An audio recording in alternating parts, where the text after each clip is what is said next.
Well,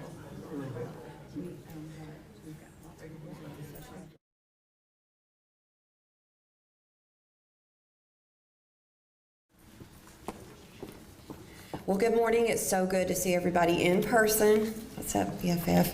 So, sorry, my partner in crime is in the back today. Okay, so thanks to everybody for coming this morning. We have several people who are going to be joining us online, and we're excited about that. I'm very excited to have Mr. Mike Royer here with us today. Several years ago, he came and spoke at our convocation, and myself, LaDonna, and several others remember him being here that day and speaking, and his topic was, "You never know." And I cannot tell you how many times I've gone back to that one statement about you never know who you're touching, how your actions may affect someone else. Every day that I work here, I think about that. There's times that it's come up and I've thought, oh, you never know. So always be mindful of that. So we've talked about that off and on and talked about having him back. And so when I became the liaison for the Professional Development Committee, I get to pick. So I picked Mike Royer. So I'm going to give you just a little bit, and then I'm going to turn it over to him. He told me to keep it very short on his introduction. I really don't think he needs introduction, but he is currently the managing editor at WVUA 23, the University of Alabama owned and operated television station located in Bryant-Denny Stadium on the University of Alabama campus in Tuscaloosa. Being an Auburn fan, I still think that's very cool. So this year, 2021, Mike is in his 45th year in broadcast television, and he worked for 5 years at WTWO-TV in Terre Haute. Is that right? Terre Haute, Indiana? It's Terre Haute. Terre Haute, Indiana. And then for 35 years in Birmingham, first at WBRC and then at WVM-BTM.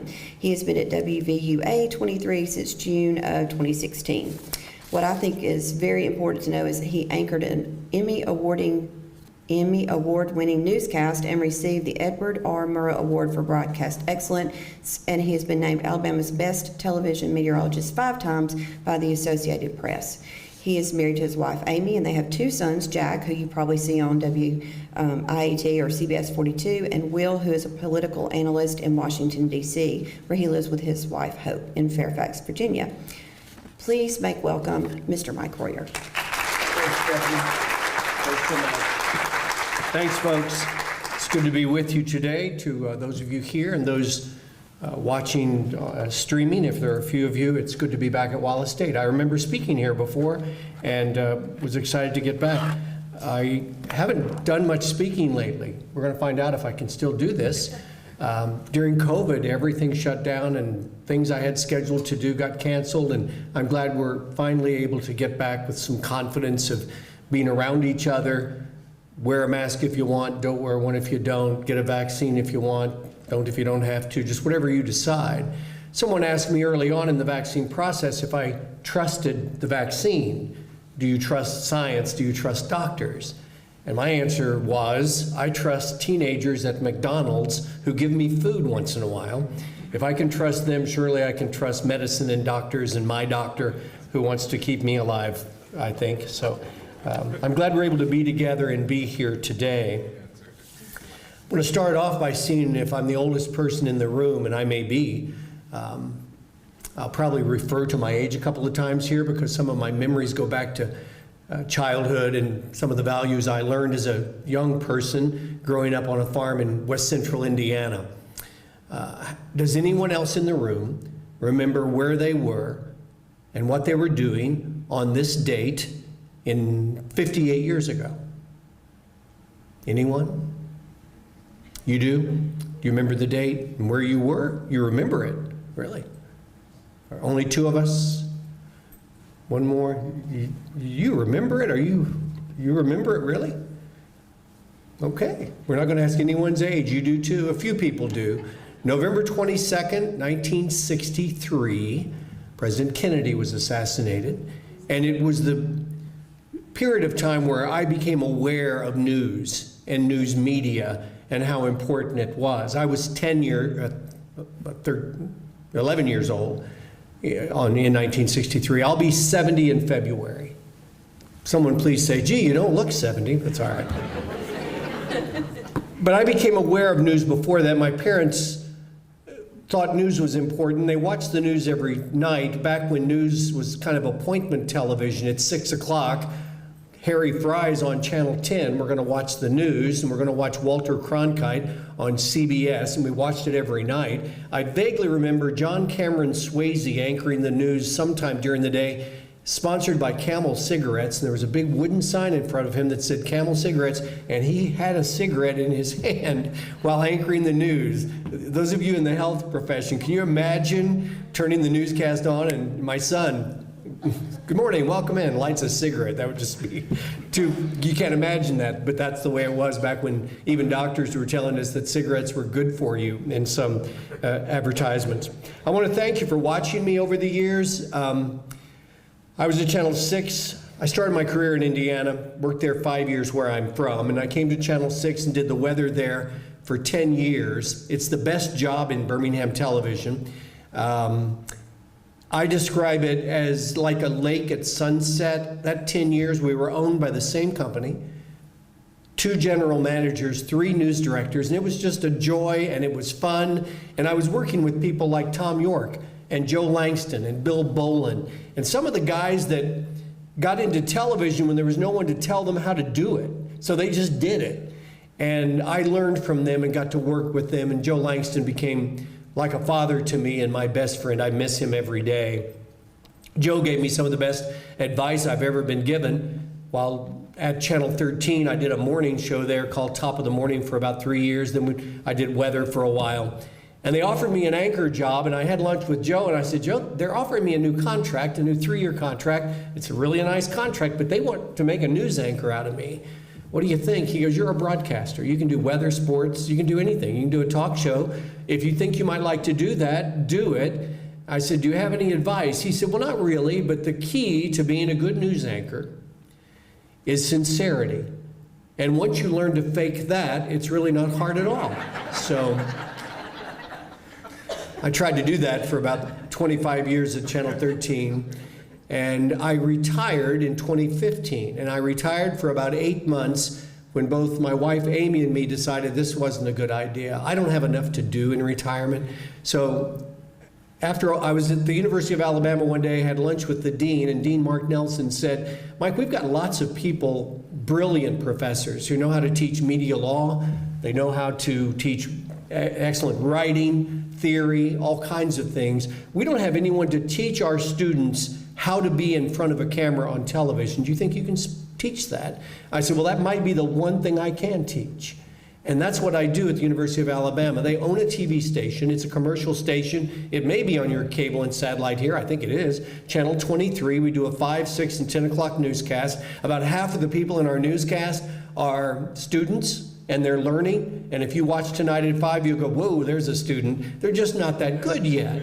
Just like I wasn't very good, but I had no one to really teach me. I just had to be bad and get a little bit better each time. And that's really how you get better at anything, in my opinion, but especially performing, whether it's on stage like this or in front of a camera, you just have to do it. So I put my students in my class in front of a camera almost every class period, either in the studio or outside on a camera, and let them get over themselves. And by that I mean get their pride, their ego out of the way, and just tell me what you want to tell me with the camera in your face. There's nothing natural about 50 lights shining on you and a camera right at you and someone running a teleprompter and the words going by in front of you. That's not a natural thing, so it takes time, and that's what I'm teaching students to do, and I love every minute of it. I've been at the University of Alabama for 5 years, and I'm going to be there about 4 years. Someone told me if I work 10, I'm vested in retirement. Not that that makes any difference to me at all, but I'm going to stay. I'll be 74 after being there 10 years, and I'm going to try retirement again.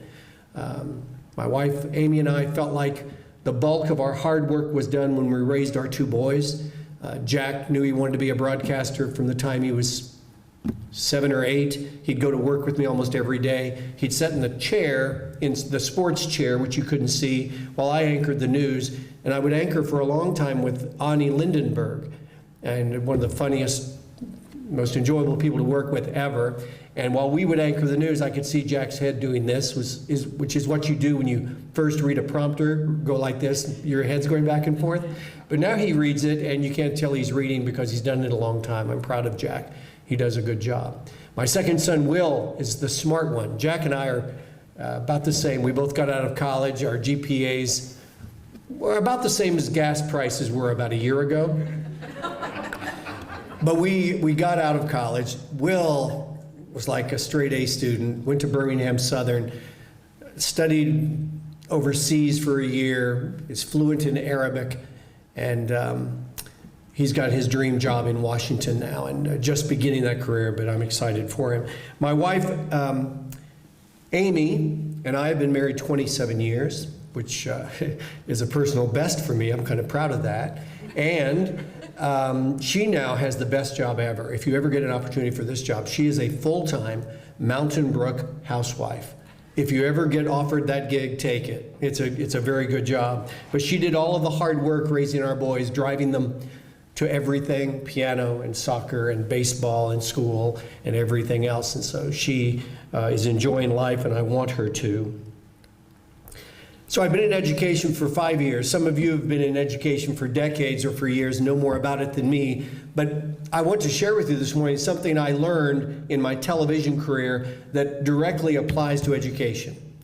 And that is, don't ever judge anyone, don't ever judge any student by how they do the first time they do something. Just because someone doesn't do well at public speaking the first time they do it doesn't mean that they can't become a pretty good public speaker with hard work and dedication and some knowledge of the things they want to talk about. I learned this at Channel 6 around 1987. Tom York did the morning show for 38 years at Channel 6.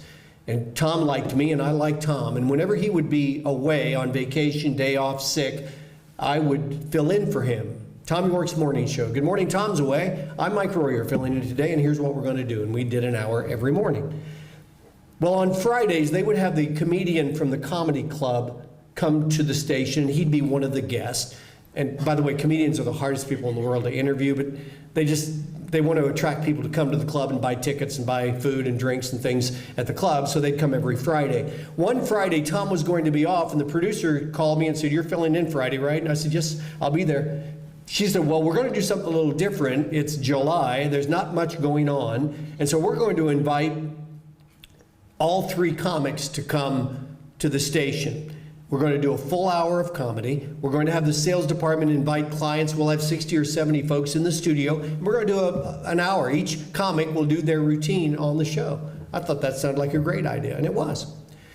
So you probably know this, at comedy clubs there's a headliner, someone you've heard of, a middle act, someone you may have heard of and he's pretty good, then an opening act guy that's just beginning his comedy career, just getting his chops, as they say in the business, just writing his material and trying to get established. So they brought the three comics up. Bruce Ayers was and is the owner and manager of the comedy club in Birmingham. The headliner was Blake Clark. Blake was you'd know his face if you saw it. He was a Vietnam vet. His original act was wearing army fatigues and talking about Vietnam and what a terrible, lousy soldier he was. And he did a very funny act. He was on some sitcoms, and like I said, you'd recognize him if you saw his face. The middle guy was a black guy named Rod Henderson. He did humor about the difference between black people and white people, and it didn't offend black people or white people. It was just funny because we are a little different in a lot of different ways, and he pointed that out and was funny about it, and he was great. The opening act had only been an opening act the weekend before in Chattanooga. This was his second time to be an opening act. He had never been on television. And as we were standing around getting ready, I said hi to Blake. I'd met him before.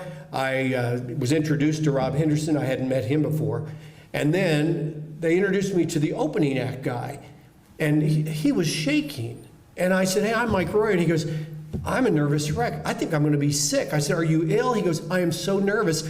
I've never been on TV, and I was told we were taping something, and driving up here, they told us we're going to be live on TV. What I say is just going to spill out into the universe, and people are going to see this live." I said, "Yes, but relax, you're going to be fine." He goes, "Mike, I've got maybe 5 minutes of jokes. They told me to do 8 to 10 minutes. I don't have that much humor." I said, You'll be fine. He said, I'm afraid I'll freeze up, and I don't know what to do if I freeze up. I said, if you freeze up or feel you're about to freeze up, I'm going to be over there 12 feet away from you. And if you feel sick or you're going to be nervous or anything, you make eye contact with me. You don't have to say a word. Just look at me. I'll be next to you in 2 seconds. We'll laugh and yuck it up, and I'll ask you where you're from and interview you and finish filling your time. Do not be nervous. He said, I don't know if I can do it. I said, I think you can. Let's try. So I think he had a word of prayer. And then I opened the show, told what we're going to do, and then I introduced the opening act, who was Jeff Foxworthy. Now, I don't know if you followed him or the Blue Collar Tour or Jeff and Larry's channel on XM Radio, but Jeff Foxworthy got over that stage fright pretty good. He's probably made a couple of $100 million in comedy and continues to make money like that today. If we had judged Jeff Foxworthy that day and said, this guy has no chance of being successful in comedy, that would have been a shame, because he's a very funny person. And if you're a redneck like me, he connects with you on a lot of his humor. And so that's an educational lesson I learned before I ever knew that I would be involved in education of any kind. I mentioned my wife Amy. It's not on topic at all, and I'm not one to give out advice on a happy marriage or anything, but I will share with you what has worked for us. We've been married, as I said, 27 years. We're very happy. I love being married to her. She's just a great, great woman. From the time we got married, the thing that's worked for us is we both love me very much. And we work, everything we do is focused on making me happy. And that just works for us. I don't know if it'll work for you or not. Something else we do, we go out for a nice dinner twice a week. Expensive, nice dinner with a nice bottle of wine. And that, I think, helps a lot too. She goes out on Tuesday and I go on Friday. And that works pretty well for us as well. I'm a little old-fashioned, and as I've already said, I'm a little bit old, but I'm thankful for where I was raised and how I was raised. I was raised on a family farm in west central Indiana by Christian parents who were married for 53 years before my mother passed away from ovarian cancer in 2005. My dad just passed away this last summer at 92. Wasn't on any medication, just got tired and passed away. I can't tell many stories about my mother. She's been gone, what, 05? She's been gone 15 years or more. I can't talk about her much. Somebody at my mom's funeral said this will get better in time. Many of you know it doesn't get better. You just put one foot in the other and keep forward. But by God's grace or something, I can tell one story about her. When my parents were married for 50 years, my brother and I decided it'd be a good idea to have a little shindig for them, a party. So we decided to have a party in the backyard at their home. 50 years is a big deal to be married. So we invited a bunch of people from the church and other places. And we rented a punch bowl from the Clay City, Indiana flower shop. It was as big as this podium. But the cool thing about it, it had those hooks all around it, and you hung the cups on the side, which in my hometown is very fancy and a big deal. We put lime sherbet in the bowl, and then we dumped, I don't know, ginger ale or something in there. It makes foamy, pretty, very average tasting punch, but it looked great. Now, this is kind of showing off and bragging a little bit. We served chicken salad sandwiches, but are you ready for this? The crust was cut off. It was just the soft white part of the bread. I'm sure that crust was used for something else, in breaded tomatoes or dressing or something. So we did that, had a tent set up in the backyard. There might have been 70 people there. It was a great turnout. My dad stood up and told about how they met over in Colmont, east of Clay City, and my mom was selling raffle tickets, and my dad spent every dime he had going back to buy more raffle tickets to talk to her. They hit it off, got married, raised 2 boys like I've done, and had 54 years or 55 years of marriage before Mom died. After Dad spoke, I was kind of emceeing the thing. After Dad spoke, I stood up and said, Dad, that was great. You told some stories today I hadn't even heard before. That was very neat. Thanks for doing that. to be polite and a good son, I turned to Mom and I said, Mom, do you want to say anything? And I would have bet you a paycheck. She would have gone, no, I'm not getting up in front of those people. But she shocked me and my dad and my brother and everyone there by going, yes, there is something I'd like to say. She stood up and she said, as I listened to your dad talk about our 50 years together, it brought back a lot of memories. And I had this overwhelming thought that if I would have killed him the first time I ever thought about it, I'd be out of prison by now. It wasn't quite the tender little moment we'd hoped for. But I guess if you've been married, well, in fact, my wife says if you've been married to a lawyer for 50 years, you deserve to get it off your chest. Say whatever you want to say. Well, here's what I want to share with you this morning. I don't just show up and rattle off memories, but I am going to share the story today of three people that you don't know. In my career, I got to interview a lot of people, some famous people. I got to interview a couple of presidents, which gets your attention, causes you to really prepare and come up with what can be the best questions possible. I got to interview some people who are heroes of mine. I'm not a fan of war, but I'm a fan of patriots, and I'm a fan of heroes, and I'm a fan of men and women who put themselves in danger for the cause of freedom. That's old-fashioned, I know, but that's the way I was raised. I was raised on patriotism and personal responsibility. And personal responsibility isn't always popular these days, but I was raised on it. I've raised my boys on it, and I believe you are responsible for you. Doesn't mean you don't help your neighbor. It doesn't mean you don't give to charity. It doesn't mean you don't reach out when other people need help, but you're responsible for the decisions that you make, and so am I. Got to interview Paul Tibbets. Paul Tibbets was 84 years old when I met him. He flew the Enola Gay that dropped the first atomic bomb that, in my opinion, and a lot of people's opinion, brought a quicker end to World War II. That too can be controversial at times. But boy, he was an amazing man. I said, boy, you're something for 86 years old. I feel like you could almost fly that mission again. And he said, if the president asked me to, I could. I believed him. Got to interview Hal Moore. Did you ever see the movie We Were Soldiers and Young? It's a great movie. It's a war movie, and it's very violent. But Hal Moore led that first battle in the Ia Drang Valley in Vietnam in 1965. And he was on the set when they made the movie every day. And he had the right, and they wanted him to speak up if something wasn't right. He would stop them and go, no, that's not how that would have happened. That's not how it happened. Here's how it happened. So many people say it's the most true-to-life movie about combat that you'll ever see. He was an amazing man. I'm glad I got to interview him. So I could come here to Wallace State today and talk to you about the people I've interviewed that you've heard of, famous people, presidents, and some others. I'm glad I got to do that. But you know, the stories that have stuck with me in my mind and in my heart and in my soul are people you've never heard of. And I'd like to share, fairly briefly, three of those folks.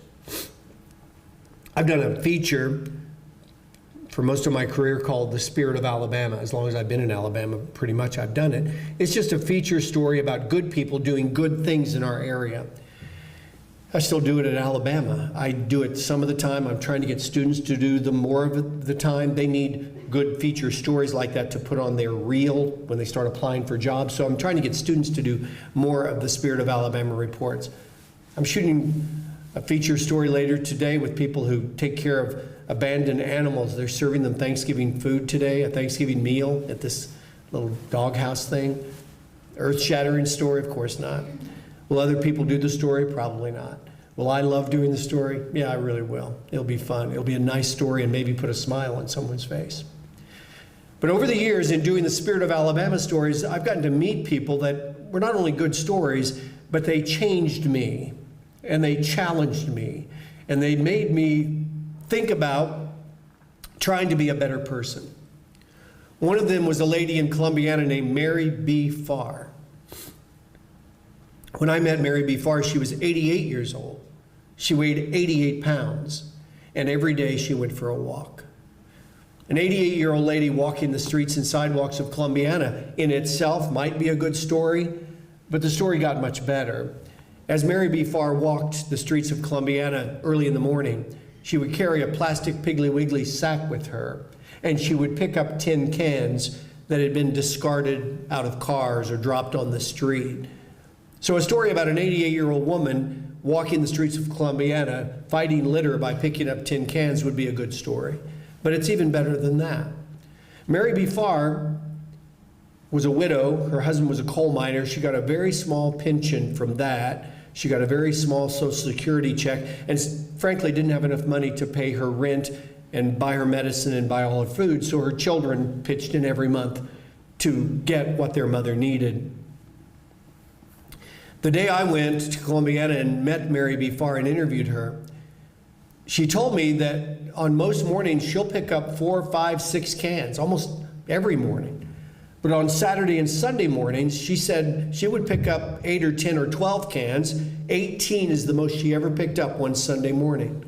She told me, and she was a Baptist like me, her theory was that the Presbyterians were throwing their beer cans out of their cars at night.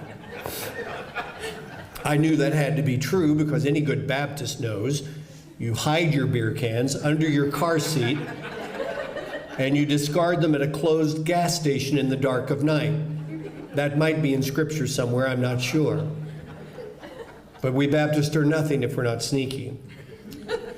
So the day I went to see Mary B. Farr in Columbiana, behind her house was steps that went up to what I guess you'd call a stoop or a back porch. She'd slowly get up those steps, and then she took her 5 minutes to tie that sack up. Then she'd just drop it over the fence into the backyard. The day I went, there was a big pile of sacks full of tin cans. And the day I went, her son and grandson came over with a pickup truck, and they backed up to that back fence, and the grandson got out and started throwing those bags into the back of the truck. And it was a pretty good load of tin cans in that bag. Mary B. Farr and her son and grandson got into the truck.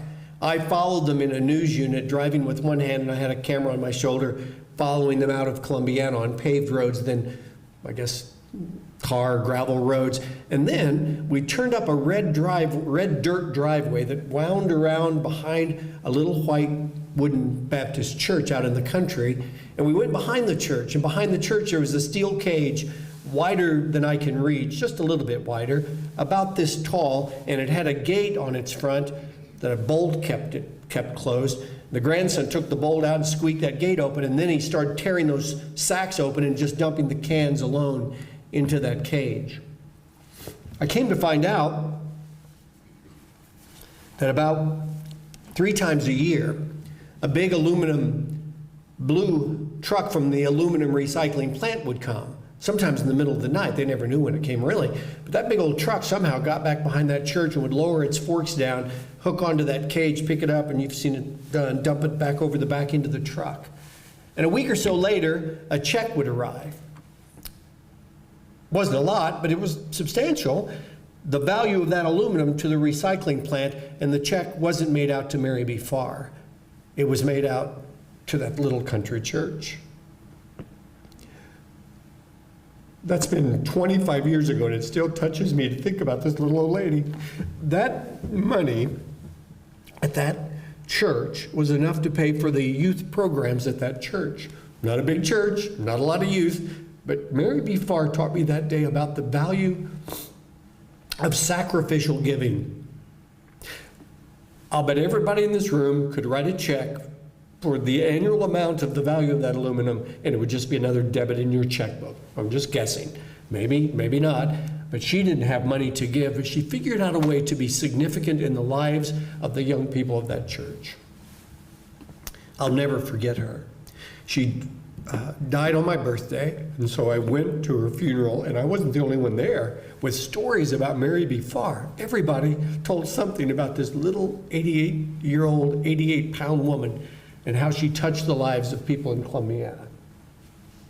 I'm glad I met her. I wish we had more stories like that. I think we could use more stories like that right now. Maybe fewer stories about how we hate each other, and more stories about how there are still good people out there doing good things. A guy called me one time named Lou Wheeler. Lou called me and said, "Mike, you don't know me. I go to Cumberland Presbyterian Church, and I'm trying to get campus outreach going in this area. I said, well, I'm familiar with campus outreach. It's a big deal up north where I'm from. He said, yeah, I know. He said, but it hasn't caught on here, and we're trying to get it started. Would you do a story about campus outreach and why young people from all denominations ought to get involved? And I said, sure. So I did. He had me speak to a couple of different things he had for campus outreach. I helped him a little bit with some fundraising, that's all. But the most important part was he and I became friends almost when we met. He was a couple years older than me, had a similar sense of humor, a little bit sarcastic, but I thought funny. Everyone who's sarcastic thinks sarcasm is funny, and people who don't like sarcasm don't, but that's the way it goes.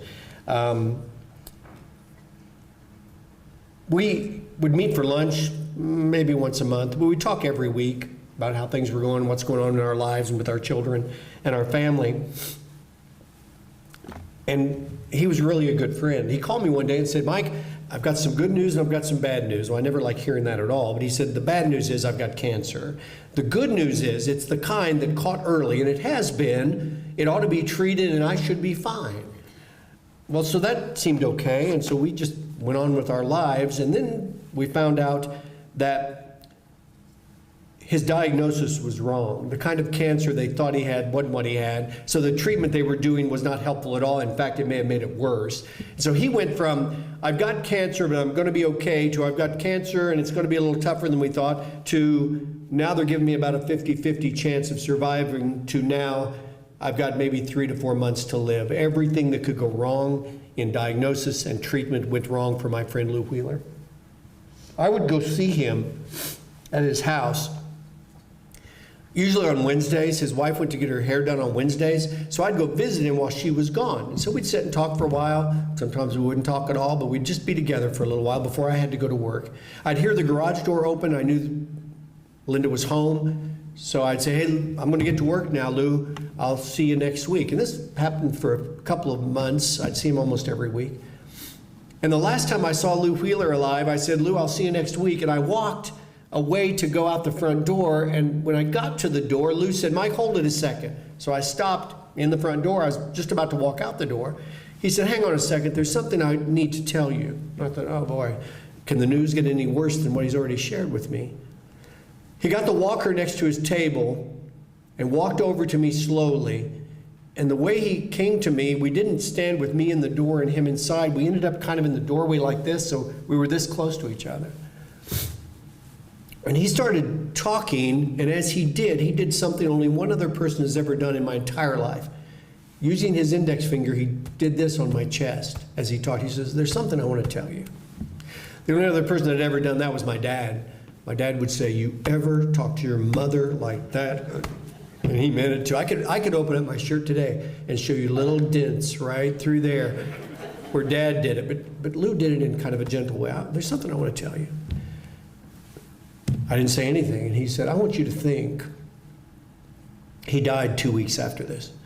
He said, I want you to think about moving from success to significance. I'd never thought of that. I've always thought about success. I know what success is. How much money do you make? How big is your 401k? You got a boat, got a beach house, got a lake house? How much money do you have saved up that somebody else is going to spend when you die?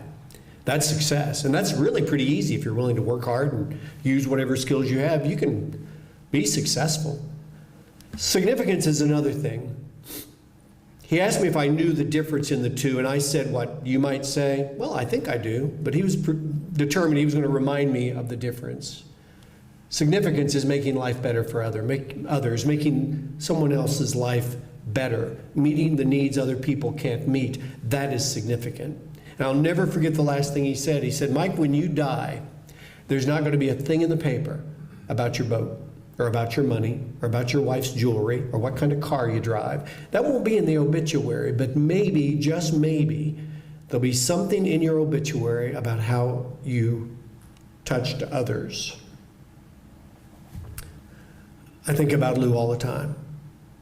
I think about the difference in significance and success all the time. I know everyone in the room knows the difference, understands the difference, and I'll bet almost all of you, maybe all of you, do something all the time through your church, through this school, through your community where you try to make things a little bit better for someone else. I'm glad Lou is my friend. I'd like to do more stories about people like him, and I wish we had more people like him. Not long after he died, less than a month after he died, I was coming out of the old Anchorage restaurant in Homewood. It's not there anymore, and that's a shame. But I was coming out of it one morning, and a guy across the street that I knew yelled, "Hey, Mike, you got a minute? I need to talk to you." And I said, "Sure." So he jaywalked and came across the street. He said, "I've been meaning to call you. You've got to do a story about Dr. Jim Collier." I said, "Well, I don't think I know Dr. Collier. Who is that?"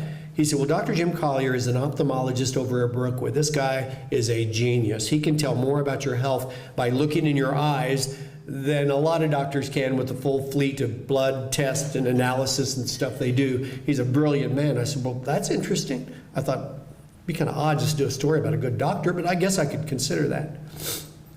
He said, "But the reason I want you to do a story about him is that he's dying of cancer." And I'm not proud of my reaction. I said, this was just after we buried Lou Wheeler. I said, "I'm going to be honest with you. I'm sick to death of cancer. I'm tired of hearing about cancer. I'm tired of being around people with cancer. I don't think I have the energy to do another story about somebody dying of cancer." He said, "Well, maybe you should read this." And he pulled out a pamphlet. I've got a couple of copies in my desk at home. 14 pages, little bitty paper pamphlet, written in an hour or two by Jim Collier the day his doctor said, "You're going to die soon." And he wrote about his journey and about his faith. He was a great person of faith. And near the end of it, he shared his faith in this way. He said, and I respect your faith, and I know you respect his and mine. He said, "I didn't realize Jesus was all I needed until Jesus was all I had." Whew. I'm not a preacher, but if I was, I think I could build a sermon around that. Couldn't you? So I said, "Well, I want to meet this guy." He gave me his number, so I called. His wife Pam answered. I said, "So-and-so gave me your name and number. I'd like to come visit and do an interview with Dr. Collier." And she said, "Well, he told me he was expecting a call. Come out. How about tomorrow afternoon?" I said, "Great, it's going to be a beautiful day. I'll come tomorrow." So I arrive at the Collier home. He's been a doctor for 30-some years. Tennis courts, swimming pool, huge, beautiful home. Oh, I remember this, when Pam, his wife, let me in the door, she said, "Come this way." And we walked down a hallway that was as long as from here to that TV screen over there. And it was lined with pictures of their children, their children's wives or husbands, and a bunch of grandchildren. But I stopped and I said, "These pictures are unbelievable." You know when you buy a picture frame and there's a beautiful person in the picture frame? Their real pictures were like that. Handsome sons, handsome daughters, beautiful wives and sons-in-laws and daughters-in-laws, beautiful, perfect grandchildren. It reminded me of the time I was in Kmart when I was 11. I had $2. And I saw this gold picture frame, 11 by 14, a really nice size picture frame, gold, on sale for 99 cents.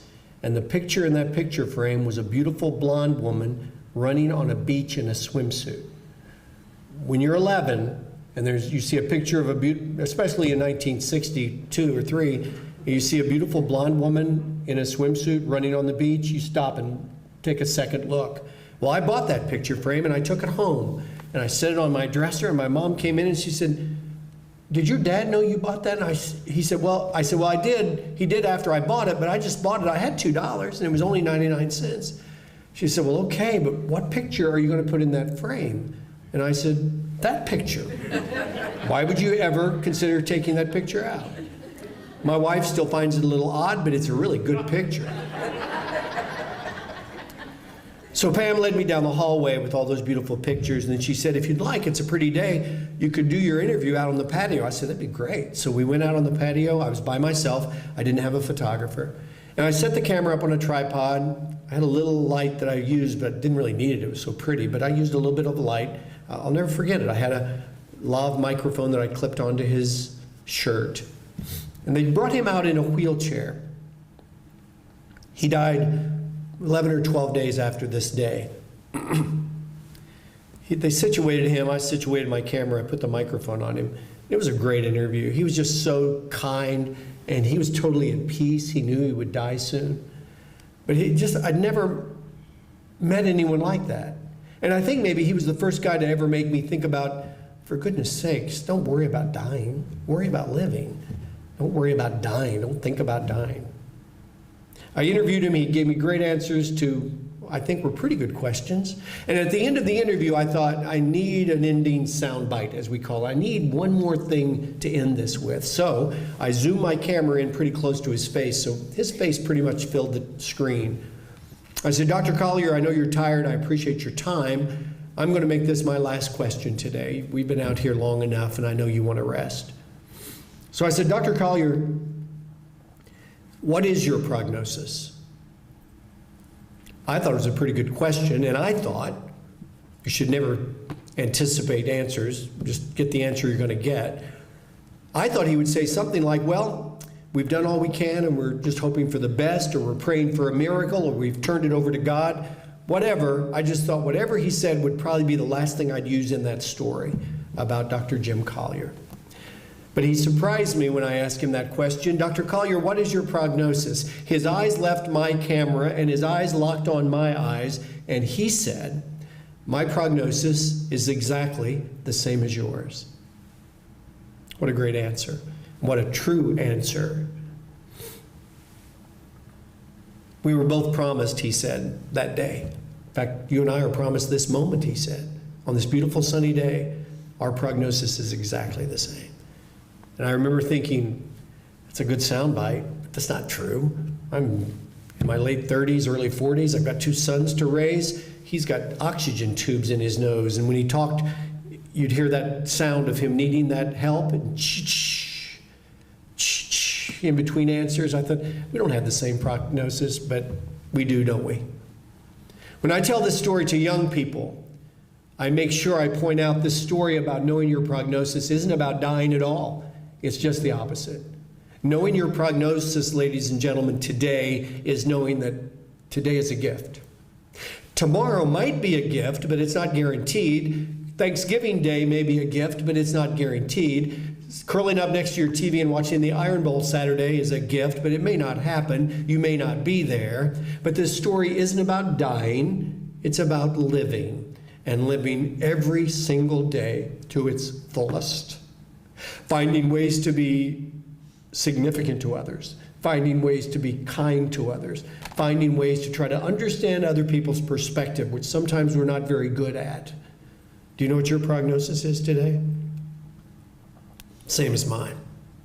So, I don't know about you, but I'm going to leave here, drive to Tuscaloosa, do a 30-minute interview program that I've been asked to tape. Then I'm going to go to that dog kennel, dog house, and shoot video and think of a clever way to tell a story about the first Thanksgiving this week is here at the dog kennel. It'll be a cool little story. But I may not get back to the interstate. I think I will. I got a good shot at getting back to the interstate, but you never know. Someday I'm going to do this talk and say I may not get back to the interstate, and not get back to the interstate. Those people will have a great story to tell. God, just before he left, he said he may not get back to the interstate. It'd be a great story. But I think I have a good shot at getting back to the interstate. I've got a good shot at getting things done today that I need to get done. I have a good shot of, like you, our families being together for Thanksgiving.